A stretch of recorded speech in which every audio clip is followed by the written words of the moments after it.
Hello. അപ്പോൾ നോമ്പൊക്കെ തുടങ്ങിയിട്ടുണ്ട്. റമദാനായാൽ പിന്നെ തിരക്കോട് തിരക്കായിരിക്കും അല്ലേ അമ്മമാർക്ക് എല്ലാവർക്കും. അപ്പോൾ അങ്ങനെ ഫസ്റ്റത്തെ നോമ്പിൻ്റെ അന്ന് ഞങ്ങളെ വീട്ടിലുണ്ടാക്കിയിട്ട് വിഭവങ്ങളും അന്നത്തെ വിശേഷങ്ങളൊക്കെ ആയിട്ടുള്ള ചെറിയൊരു കുഞ്ഞു വീഡിയോ ആണ് കേട്ടോ.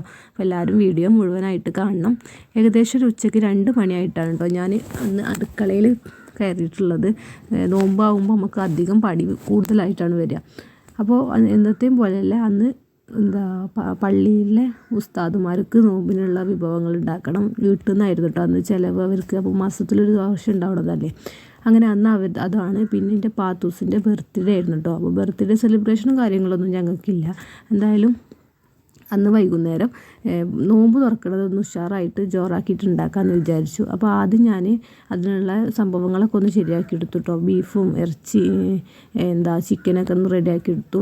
ബീഫ് ആദ്യം രാവിലെ തന്നെ വേവിക്കാൻ വെച്ചിരുന്നു. കാരണം അതിന് ഒരുപാട് ടൈം വേണ്ടേ. ചിക്കനും കാര്യങ്ങൾക്കൊന്നും അധികം ടൈം വേണ്ട. അപ്പോൾ എന്നെ സഹായിക്കാനുള്ള ആളുകളാണ് കേട്ടോ അത്. പാത്തൂസും ആത്തിക്കുട്ടനും മോനും ഒക്കെ ഉണ്ട് എല്ലാവരും. അപ്പോൾ പാത്തിക്കുട്ടന് ഓരോന്ന് റെഡിയാക്കി തരുന്ന തിരക്കിലാണ് കേട്ടോ. ഉള്ളിയൊക്കെ തൊഴിച്ചാലൊക്കെ കുട്ടികളൊക്കെ കൂടി തന്നു. കടിയും കറിയും മാത്രം പോരാ, പിന്നെ എണ്ണക്കടി മസ്റ്റാണ് കേട്ടോ. മസ്റ്റ് പറഞ്ഞാൽ അങ്ങനെ നിർബന്ധമുള്ള കാര്യമൊന്നുമില്ല. അപ്പോൾ ഇത് ആദ്യത്തെ നോമ്പല്ലേ, അപ്പോൾ കുട്ടികൾക്ക് ഇഷ്ടമാണ്. അപ്പോൾ എന്തായാലും ഇന്ന് സമൂസ ഉണ്ടാക്കാമെന്നൊക്കെ എഴുതിയിട്ടുള്ളത്. ഞാൻ ഒന്നാമത്തെ നോമ്പിന് ഞങ്ങൾ സമൂസ ഉണ്ടാക്കിയിട്ടുള്ളത്. അപ്പോൾ അതിനുള്ള ഉള്ളിയും കാര്യങ്ങളൊക്കെ റെഡിയാക്കി എടുത്തു. ആദ്യം സമൂസയ്ക്കുള്ള ചിക്കനും പിന്നെ കറിക്കുള്ള ചിക്കനൊക്കെ മാറ്റി വെച്ചു. സമൂസയ്ക്കുള്ള ചിക്കൻ ചെറുതായിട്ടൊന്ന് ഫ്രൈ ചെയ്യും കേട്ടോ. പിന്നെ ഉള്ളിയൊക്കെ ചെറുതായിട്ട് അരിഞ്ഞ് കറിക്കുള്ളത് വേറെയും സമൂസേൻ്റെ മസാല ഉണ്ടാക്കുന്നതൊക്കെ വേറെ ആയിട്ട് ഞാൻ എൻ്റേതായിട്ടുള്ള ഓരോ രീതിയിലാണ് കേട്ടോ എല്ലാം ചെയ്യാതെ. പിന്നെ എല്ലാം റെഡിയാക്കി വെച്ചിട്ട് പിന്നെ ഓരോന്ന് റെഡിയാക്കി എടുക്കലാണ്. മസാലയും കാര്യങ്ങളൊക്കെ ഓരോന്നുണ്ടാക്കി. അപ്പോൾ ആദ്യം ഞാൻ ചിക്കൻ കറി വെക്കാനായിട്ട് ആദ്യം ബീഫ് കറി വെച്ചിട്ടുണ്ട്. പിന്നെ ചിക്കൻ കറി വെക്കാനുള്ള പരിപാടിയിലാണ്. അതിൻ്റെ ഇടയിൽ പൊടി വാട്ടാനുള്ള വെള്ളം എടുത്തു. അങ്ങനെ ഒരു പണീൻ്റെ ഇടയിൽ കൂടെ മറ്റുള്ള പണികളൊക്കെ എടുക്കും കേട്ടോ. എടുക്കുന്നാൽ നമുക്ക് ഓരോ സമയമാകുമ്പോഴേക്കും ഇത് കഴിയണം എന്നുള്ളൊരിതിലിങ്ങനെ ഞാൻ അങ്ങനെ ചെയ്യുക. എനിക്ക് എത്ര നേരം വൈകി കയറിയാലും നേരത്തെ അടുക്കളയിൽ കയറിയാലും 6 മണി 6:30 ആകുമ്പോഴേക്കും ബാങ്ക് കൊടുക്കുമ്പോഴേക്കും എല്ലാം ഒരുക്കണം എന്നുള്ളൊരു നമുക്ക് മനസ്സിലൊരു നിശ്ചയം ഉണ്ടാവില്ല. അപ്പോൾ അതിനനുസരിച്ച് ഒന്ന് ഉഷാറായിട്ട് എടുക്കുകയാണെങ്കിൽ അതിൻ്റെ ഇടയിൽ നമ്മൾ പണിയെടുക്കുന്ന ഇടയിൽ ഒരാൾ കയറി വന്നാൽ എൻ്റെ പണിയൊക്കെ സെറ്റായി കിട്ടൂല. എന്നാലും ഞാൻ എന്നെക്കൊണ്ട് കഴിയുന്ന പരമാവധി പെട്ടെന്ന് ആക്കൂട്ടോ. അപ്പോൾ എല്ലാം ഒരുക്കി വെച്ചാൽ പെട്ടെന്ന് ആയിരിക്കുമല്ലോ. അപ്പോൾ ചിക്കൻ കറി ഏകദേശം വേവായിട്ട് ഞാനത് മാറ്റി വെച്ചിട്ട് പിന്നെ സമൂസയ്ക്കുള്ള മസാലയും കാര്യങ്ങളൊക്കെ ഉണ്ടാക്കാനായിട്ടാണ് നോക്കിയത്. എണ്ണക്കടി ഉണ്ടാക്കുമ്പോൾ പിന്നെ പ്രത്യേകിച്ച് മാറ്റങ്ങളൊന്നുമില്ല. എല്ലാം ഒരുപോലെ തന്നെ ആയിട്ടോ. അധികം മസാലകളും കട്ട്ലേറ്റ് ആണെങ്കിലും സമൂസ ആണെങ്കിലും വേറെ എന്തെങ്കിലും നിറച്ചത് ഉണ്ടാക്കണമെന്നാണെങ്കിലും അധികം എല്ലാവരും ഉള്ളിയും തക്കാളിയൊക്കെ വാട്ടിയിട്ട് ഒരു ചെറിയ മാറ്റങ്ങൾ എല്ലാവരിലും ഉണ്ടാവുള്ളൂ കേട്ടോ. അങ്ങനെ ചെറിയൊരു മാറ്റം എൻ്റെ സമൂസേൻ്റെ ഇതിലുള്ളൂ. ഞാനിതിൽ തേങ്ങ ചേർക്കുന്നുണ്ട് കേട്ടോ. കുറച്ച് നമ്മൾ ഇറച്ചിപ്പത്തിരിയൊക്കെ ഉണ്ടാക്കുന്ന മസാല ഇല്ലേ, അതുപോലെ വലിയ എരിവില്ലാതെ പൊടികളൊന്നും അധികം ഇടില്ല. പറഞ്ഞാൽ കുരുമുളക് പൊടി മഞ്ഞൾപ്പൊടി അങ്ങനെയുള്ള കുട്ടികൾക്കൊക്കെ എരിവ് വലിയ ഇഷ്ടമല്ല. അപ്പോൾ അതിന് വേണ്ടിയിട്ട് അങ്ങനെയൊക്കെ ചെയ്യുക കേട്ടോ. പിന്നെ ചിക്കൻ പൊരിച്ചിട്ട് അത് ചേർത്ത് കൊടുക്കും. അതിൻ്റെ അളവ് കുറച്ച് അധികമായിട്ട് എടുക്കും കേട്ടോ ചിക്കൻ ചേർത്തത്. പിന്നെ ഇത്തിരി തേങ്ങയും ചേർത്തിട്ടാണ് കേട്ടോ ചെയ്യുക.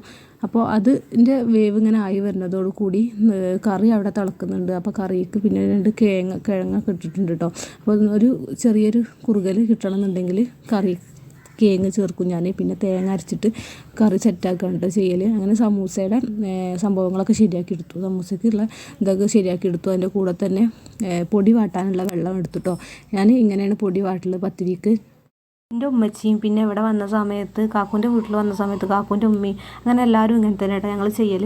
ഞങ്ങളങ്ങനെ ഗ്യാസിൽ വെച്ചിട്ടുള്ള പരിപാടികളൊന്നുമില്ല. ഫുള്ള് വിറകടുപ്പിലുള്ള ചെയ്യട്ടോ. അപ്പോൾ ഒരു നാഴി പൊടിക്ക് 2 തള്ളക്കയിൽ എന്ന് ഞങ്ങൾ പറയാം. വലിയ നമ്മൾ ചോറൊക്കെ വെക്കാൻ വേണ്ടിയിട്ട് എടുക്കൂലേ, അങ്ങനത്തെ വലിയ തള്ളക്കയിൽ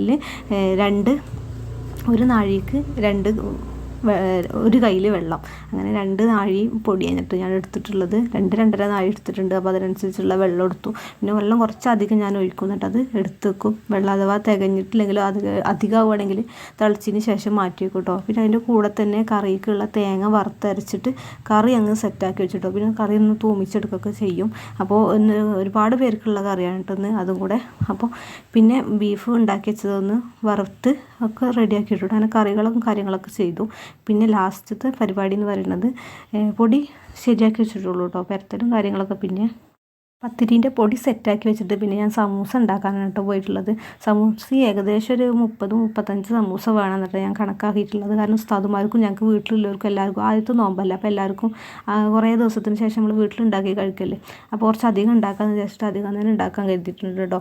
അപ്പോൾ എന്തായാലും ചിപ്സിൻ്റെ സമൂസയുടെ ഓലയായിട്ട് എടുത്തിട്ടുള്ളത് തന്നെയാണ് സാധാരണ ഞങ്ങൾ കൊണ്ടുവരാറുള്ളത്. അപ്പോൾ ഇതാകുമ്പോൾ ബാക്കി വന്നാൽ നമുക്ക് ഫ്രിഡ്ജിൽ വെക്കും ചെയ്യുക, ബാക്കിയുള്ളത് ഉണ്ടാക്കിയിട്ട് ഫ്രിഡ്ജിൽ വെച്ചാലും അതിന് കുഴപ്പമൊന്നും വരില്ല കേട്ടോ. അപ്പോൾ ഞാൻ അസറിൻ്റെ സമയത്താണ് സമൂസ ഉണ്ടാക്കിയിട്ടുള്ളത്. അപ്പോൾ അന്നേരം പൊരിക്കൊന്നുമില്ല, പിന്നെ മഗ്‌രിബിനും ബാങ്ക് കൊടുക്കാൻ സമയമാകുമ്പോഴാണ് പൊരിച്ചെടുക്കുക കേട്ടോ. അപ്പോൾ നമുക്ക് നല്ല ക്രിസ്പി ആയിട്ട് ചൂടോട് കൂടി തന്നെ കഴിക്കാമല്ലോ. അതുകൊണ്ട് തന്നെ സമൂസേൻ്റെ ഓല ഇതുപോലെ നല്ല ഉഷാറാക്കിയിട്ട് സെറ്റാക്കിയിട്ട് മസാലയൊക്കെ നിറച്ച് ശരിയാക്കി വെച്ചിട്ട് ഞാനിത് ഫ്രിഡ്ജിൽ വെക്കുക കേട്ടോ ചെയ്തത്. ഫ്രിഡ്ജ് നമ്മൾ നല്ല ഇതിൽ കൂട്ടിയൊന്നും ഇടൂല, പിന്നെ ചെറുതായിട്ട് ഇതിൽ തണുപ്പിൽ ഫ്രിഡ്ജിൽ വെക്കുകയാണ് ചെയ്യുക. എന്നാൽ സമയത്തിന് പൊരിച്ചിട്ട് നല്ല ക്രിസ്പി ആയിട്ട് കഴിക്കാമല്ലോ. പിന്നെ ആണ് വലിയ ഏറ്റവും ബുദ്ധിമുട്ടുള്ള പണി പറഞ്ഞാൽ മെഷീനിൽ മാത്രമായിട്ട് പത്തിരി പരത്തുമ്പോൾ എല്ലാവർക്കും ഭയങ്കര സുഖമായിരിക്കും. പക്ഷേ ഇത് മെഷീനിൽ ഇട്ട് പരത്തിയാൽ ഇത്ര വലിപ്പമേ ആവുള്ളൂ കേട്ടോ. അപ്പോൾ 2 പണിയെടുക്കണം. മെഷീനിൽ ഒന്ന് അമർത്തിയിട്ട് പിന്നെ കല്ലിലിട്ടിട്ട് പരത്തിയെടുത്താലേ ഉള്ളൂ പത്തിരീൻ്റെ ചെറിയൊരു വട്ടത്തിലെങ്കിലും ആവുക.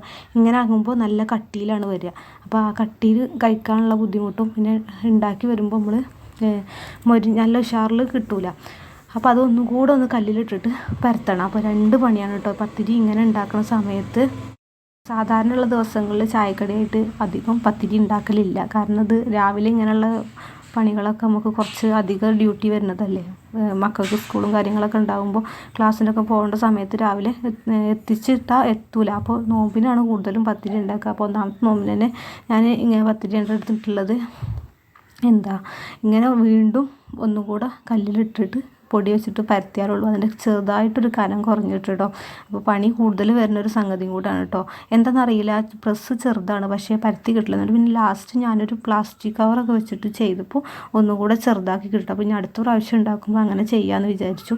എന്തായാലും പരത്തി ഏകദേശം പിന്നെ പത്തിരീൻ്റെ പണിയുമൊക്കെ നിന്നപ്പോൾ പിന്നെ ശേഷം പത്തിരി ചുടലും കാര്യങ്ങളും ഉമ്മ ചുട്ട് ശരിയാക്കി തന്നു.